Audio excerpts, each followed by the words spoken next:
Hello, I'm Alexandra MacDonald, Commercial Director at SPCK Publishing.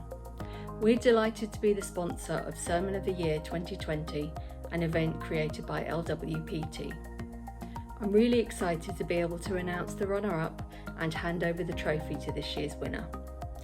As we all know, this has been a very challenging time for all of us, for some more than others, and our thoughts and prayers go out to them. We were so pleased when Preach magazine said they were going to host the final online. It's meant that many more people have been able to see it, and as of today there's been an audience of over 1,000 people. I'd like to thank everyone who's taken part in the Sermon of the Year, the many who sent in entries, our 4 finalists, the adjudicator and judges who carefully brought us our winner, and everyone who took the time to watch the final and choose their favourite. And a huge thank you, of course, to Preach magazine for making it possible. So, without further ado, here's the result. The runner-up, the Sermon of the Year 2020, is Paul Harrod. Paul, very well done. Thank you so much for your sermon, which was highly commended by all of the judges. The winner of Sermon of the Year 2020, who was also the winner of the popular vote, is William Wade. Congratulations, William. I'm delighted to present you with this year's trophy.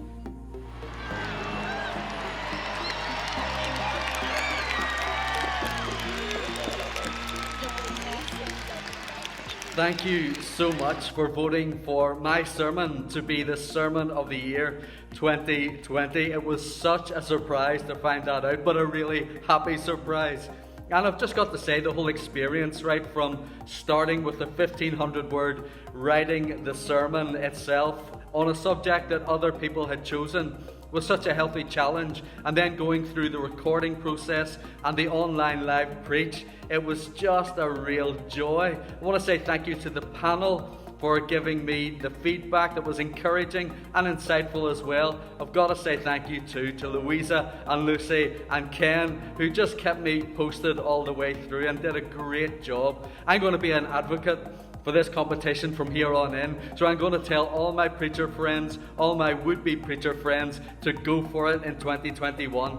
Thank you so much for the trophy. I'm going to cherish it.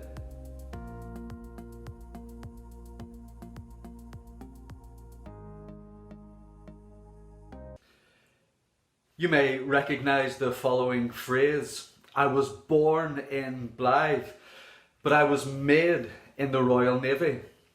This is from the latest Navy recruitment video, a punchy, adventurous advertisement that will most likely have influenced a rise in Navy recruitment. Being a former serviceman, I can identify with the sentiment. I could confidently state I was born in Belfast, but I was made in the British Army. The reason I can identify with this approach is that, like many veterans, I can look back on my years of military service and accept that my experience in the army made me. It's a posture that many of us can identify with. For example, that school made me. That university made me. That job made me. That relationship made me. It's the idea that birthplace or background can be superseded by our experience of life. When I think of my heroes in life, I think of their character and their ability to inspire more than I think of their origins. When I think of Martin Luther King, my mind is drawn to newsreel footage of him on a freedom march or delivering his words of hope in a stirring speech. Not that he was born in Atlanta, Georgia.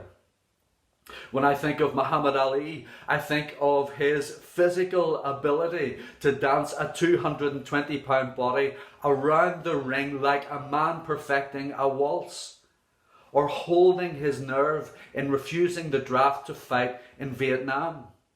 I do not focus on the fact that he was born in Louisville, Kentucky. Some of us have a beginning in life that we can be proud of. godly or principled parents, a loving home, a safe and happy environment in school. For me, the story is a little different.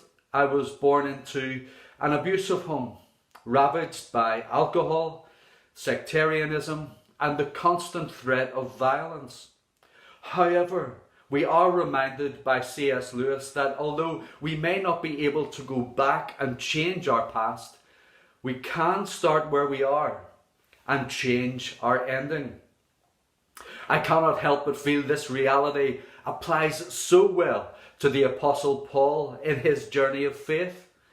As we look towards the end of Paul's ministry in the book of Acts, we find a seminal moment in his life that gives us the measure of the man after all that he has been through, after all that has made him.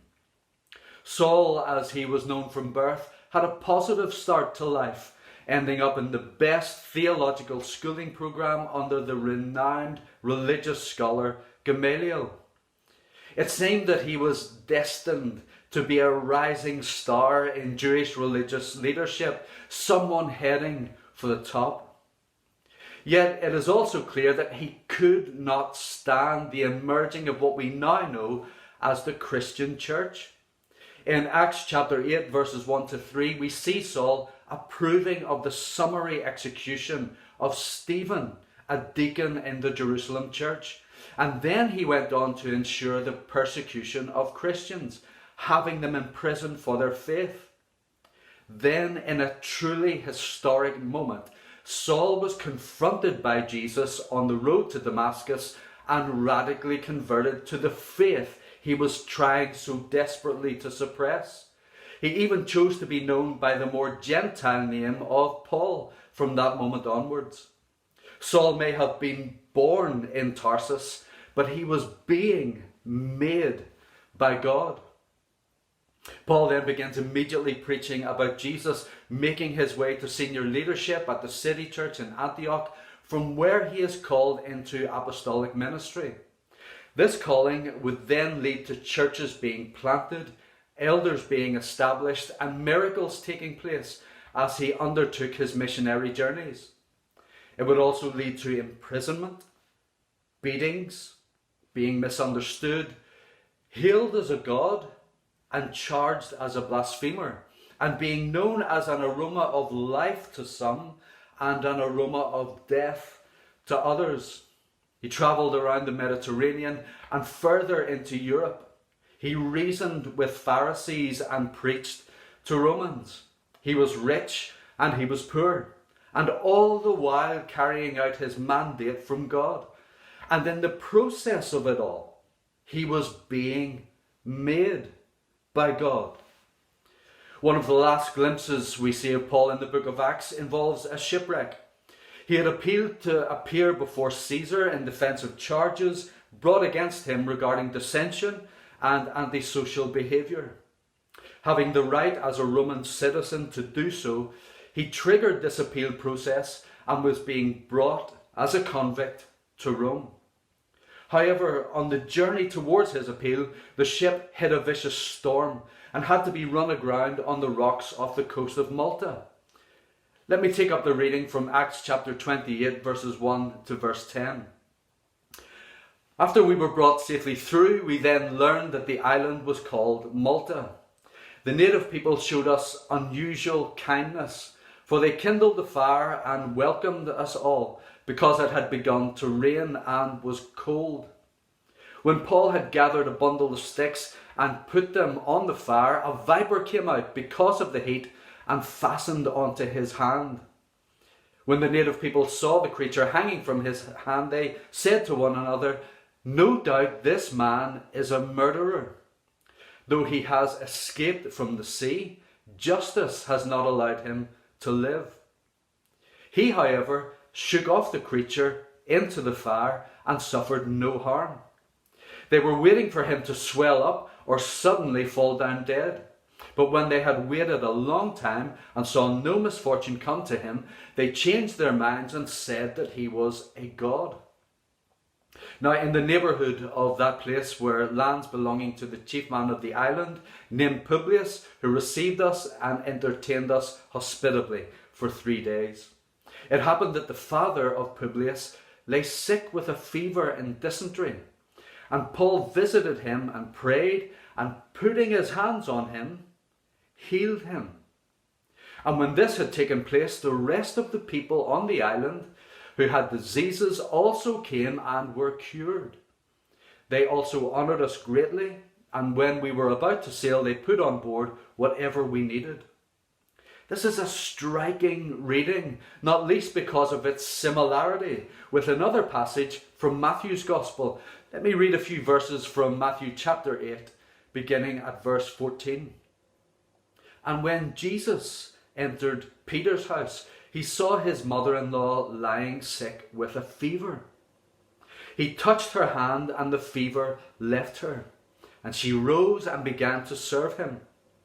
That evening they brought to him many who were oppressed by demons, and he cast out the spirits with a word and healed all who were sick. Now let me place those two passages side by side. It happened that the father of Publius lay sick with fever and dysentery, and Paul visited him and prayed, and putting his hands on him, healed him. And when this had taken place, the rest of the people on the island who had diseases also came and were cured. And when Jesus entered Peter's house, he saw his mother-in-law lying sick with a fever. He touched her hand, and the fever left her, and she rose and began to serve him. That evening they brought to him many who were oppressed by demons, and he cast out the spirits with a word and healed all who were sick.